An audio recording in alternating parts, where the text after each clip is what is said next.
Hi guys, I want to continue with the drivers of the China's demand for innovation. We come to number five, which is the the huge industry capabilities actually act as a direct driver for more innovations. That's like you have something, and then you always want to something more based on what you have. So the more tool you have, the more resources you have, um, the easier or the eager for you to get more innovations. That's kind of a thing. I call it a direct because so the idea. Let me think of it. Let me put this one in perspective. That in economics we have lacking the what I call the consequence models. Okay, so we basically predominantly we are busy with from X to Y. X is the cause and Y is the consequences, and but we just stop there. We as if that nothing goes, everything stops at the Y, being the consequence. We we do not often we do not look back and to see what is the consequences can do can in fact feed back to the next stages of changes. So this one I'm going to talk about two examples, two theoretical examples. One is that prosperity without growth. That's actually a book written by Tim Jackson, I believe. That's an economist. Another example would be Balmer, William Balmer's late. Unfortunately, he is already dead. I believe it's in 2017. But a very prominent economist, very smart, and I admire him. But I'm just saying that they both are the examples that overlooked the consequences, overlooked the consequence models. So that's what makes them having some problems with the existing economics. Let me give you an example. The one good example is actually a book review written by someone, Warner. He reviewed the book written by Tim Jackson on growth without, I'm sorry, prosperity without growth. Okay.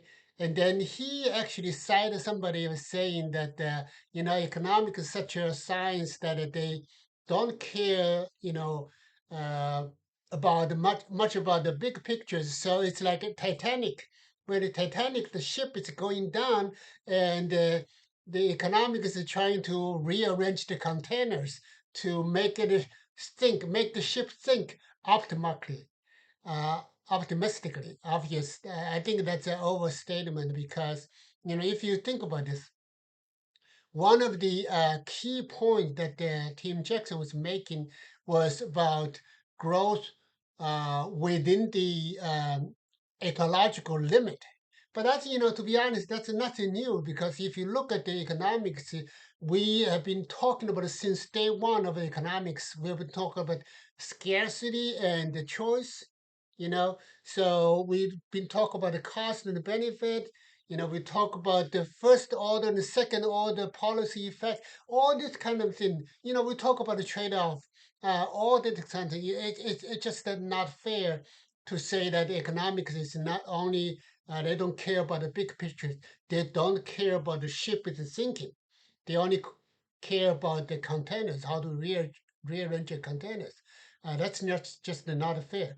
To be honest, the growth within the ecological limit, that's just the perfect example of scarcity and choice.